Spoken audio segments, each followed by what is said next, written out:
Hey everybody, it's Andy aka Max Writer. We are back with another author showcase, I believe.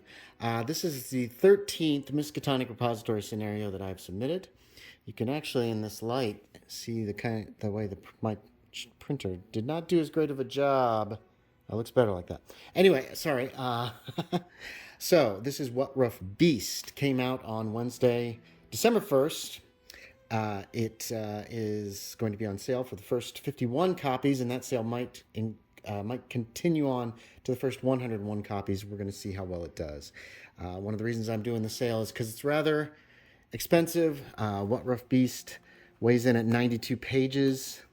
It is big. It got away from me. So anyway, let's take a look. There will be spoilers. If you want to play in this game, probably should actually hold off and let your game master get it, and don't watch this video. So here we go with What Rough Beast. We've got our cover page. There's other scenarios. Here's a smaller picture of what's on the cover. We've got our main frontispiece here with all our technical information. A little portion of Lord Byron's The Yar, as well as pictures of H.P. Lovecraft and Bram Stoker. Here's my playtesters. Table of contents. My forward, of course. My forward is about vampires. That's what the crux of this scenario is about. If you have an interest in including vampires in your Call of Cthulhu scenario, this might be the scenario for you. What Rough Beast takes place in 1929 in Alabama. So we've got our introduction. The keeper's information tells you exactly why everything is happening. Player's information gives a little background and information on the town and information on whether or not you want to use the pregens or not. I'm having trouble flipping this page. We have a section on adapting the scenario and adapting it to different times and places, just basics.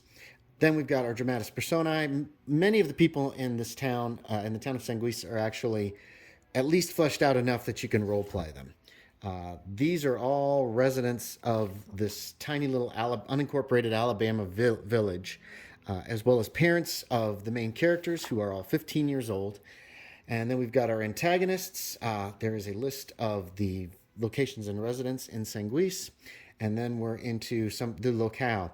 Talk a little bit about Alabama and about Claiborne County, where this takes place, as well as Fruithurst and Muscadine, Alabama. Those are the towns nearest to Sanguis. The Southern Railway, which runs through the area. Anniston, Alabama, which is the largest city in Alabama nearby. And a little box on sunrise and sunset because they play a very important part in the scenario. Then there's a section on Sanguis itself, its locations, something a little bit about Sanguis, why it's there, a little about its history, several locations. There are also houses in Sanguis.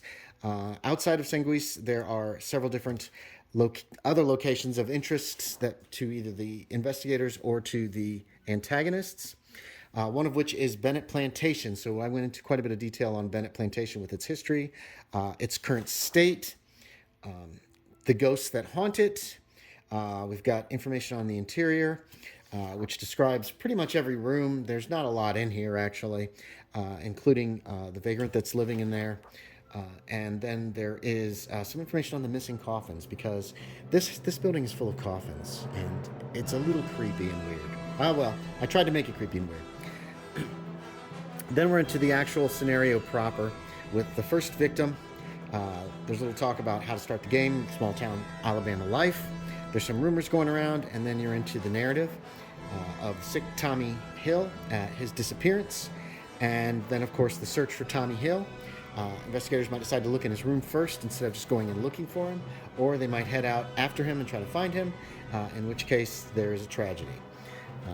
Each of these entries actually also has the date that it takes place. Now, this, of course, the keeper can change any way they want. And I've also included sunrise and sunset just for convenience here. So the next day, we've got the remains of Tommy Hill. And then this next section goes into the investigation of what is happening after this. Each day is marked. Thursday, the 20th, the investigators are approached by a little girl with a clue.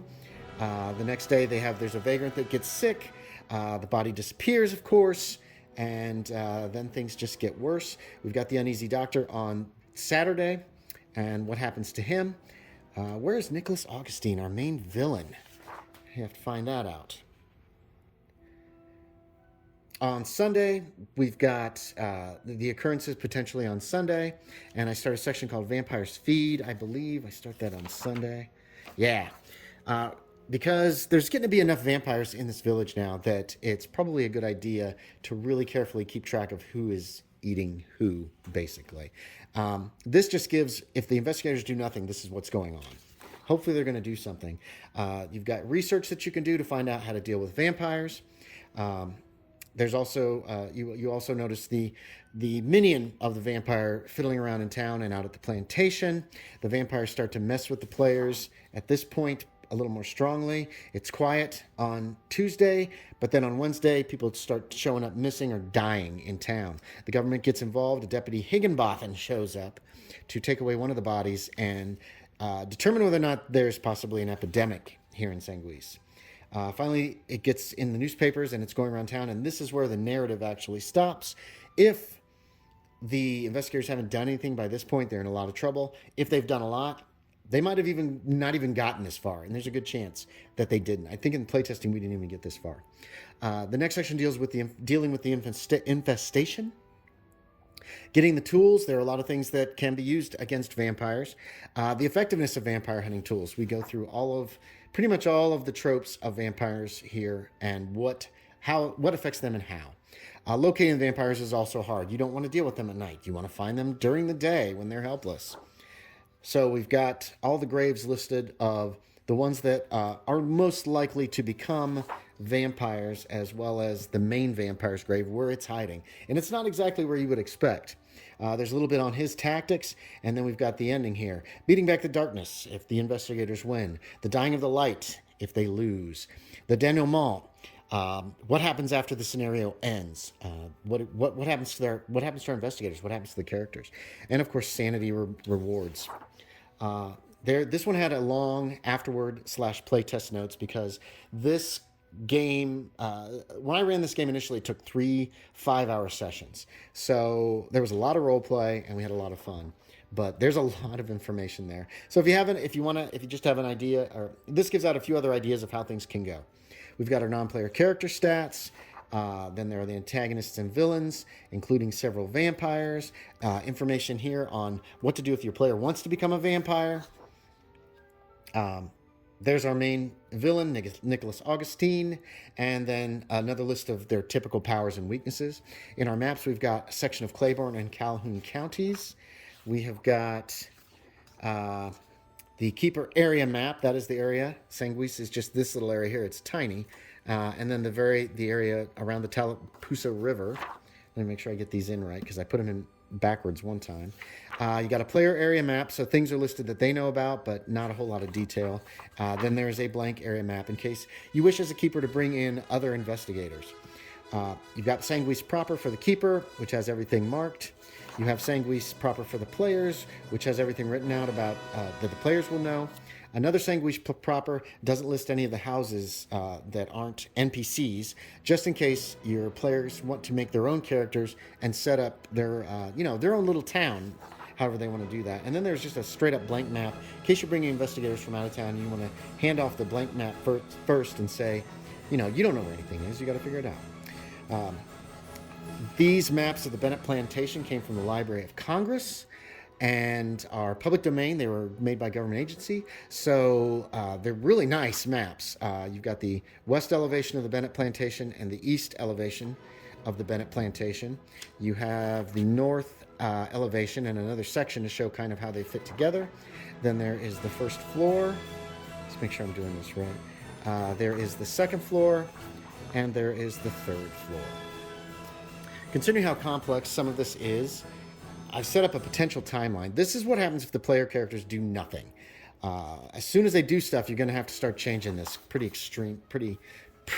extremely, I'm sure. Handouts give the basics of the town. This gets to the players when they first start. Then there's a few other handouts, including a couple of newspaper articles and a couple of stories that locals might tell. And then we're into NPC Pictures. Here are the residents of St. Louis, including in the pre-gen's parents, brothers and sisters in a couple cases, pets, We've got a picture of Doc Underwood's horse and buggy. Here are our pre-generated investigators. We've got little pictures of a little bit larger pictures of those, and then there's pre-generated investigators info. So this is something you could hand out to your players to let them decide who they want to play without giving away all the secrets that every investigator might have. And then we've got our 6 pre-generated investigators. Theodore Sanderson is a wheelchair-bound boy. Jebediah Pleasant is afflicted with asthma, which can be very bad for him. Michael Slayton is very violent. He wants to be a boxer someday. Ella Marie Slayton is a future athlete. She's Michael's twin sister. Richard Messer, he is a future military officer. He's kind of a leader type. And finally, Billy Hicks is a future gangster boss and a bit of a troublemaker. Inside back cover has about the author. Here's the picture that I used on the back cover. And finally, our back cover gives just some information, blurb about the scenario and that kind of thing. So, there you have it. What Rough Beast. This is a monster. It turned into quite a long scenario.